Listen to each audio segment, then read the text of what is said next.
Well, good morning, folks. It's the real Captain Kirk here. It is the 8th of February here in snowy eastern Pennsylvania. We've had a couple big storms here go through our area. Map left here is a season to date, starting back in September through yesterday. Snowfall across the country. Looks like a lot of snow, but if we look at the chart here that tracks the trends across the U.S. as a whole, again, we're trending about 5% less than last year. Here, season to date, 9% below average, least in 5 years. Our preseason outlook was we do expect that snowfall will be the most in 5 years, but that'll be just a hair below average. So again, we got a long way to go here to get toward that, but a snowy couple weeks coming up with the polar vortex invading, so we certainly have a chance to beef up these totals here as we go through the weeks ahead here. Right now, despite the snow, again, snow doesn't always contain a lot of moisture, but so far here, the dry to drought phases still remain about 64% of the country in those D0, D4 phases. Wholesale change from last year when we were the least in decades. Only 26% of the country had dry to drought phases last year. So that map left versus map middle, you can see the expansion of the drought. The worst was back in 2013 at this phase of the season, about 70% of the country at that point. We may approach that again here as we go through the 2021 season. Looking at last week on a National Retail Federation calendar, week ending Saturday here. Here in the U.S., 3.6 degrees colder than last year, coldest in 16th coldest in 35 years. On the drier side, driest in 4 years, but again, for the U.S. overall, about average. 29% more snowfall than last year here in the U.S., snowiest in 3 years with that big storm that went across the U.S. and really impacted the Northeast, 6th most in 35 years.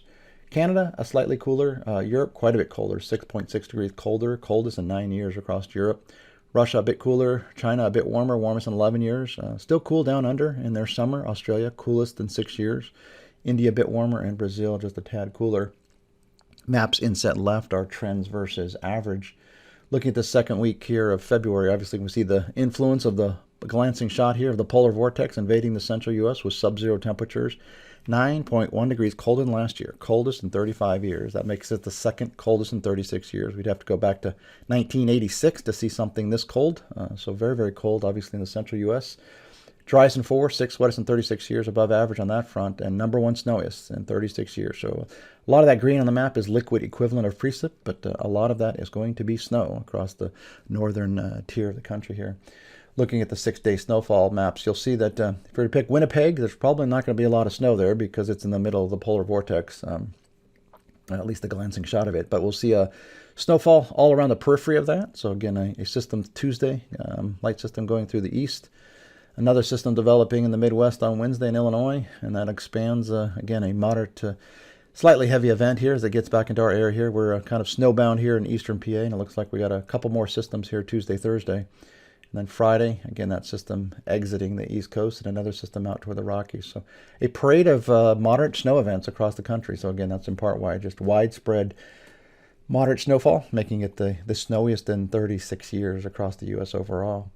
Looking at next week, again, 15 through 21 February, polar vortex starts to show signs here. Again, this moderates even more as we go toward the latter part of this period here. But very, very cold start to the 15th and a big moderating trend as we go toward the 21st.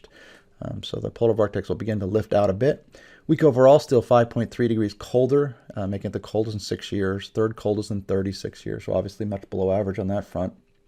Maps inset left there are the trends versus last year. Wettest in 3 years, 6th wettest in 36 years, above average rainfall. But again, most of that's going to be snow. So again, second week in a row here of number 1 snowiest in 36 years. So much above average snowfall again.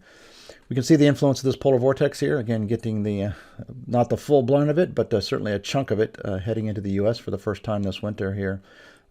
Much of it's obviously up over Russia, where it's been brutally cold here, coldest in 8 years here across Russia. So we're getting a glancing shot here, but as you notice toward the tail end of this 15-day animation here, you start to see it lift out a bit. So we should see a moderating trend as we go into the latter half here of at least the latter week or two of February.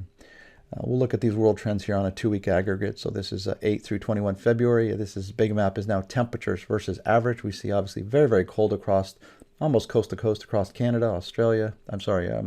Alaska is cool down in Australia as well, but their summer.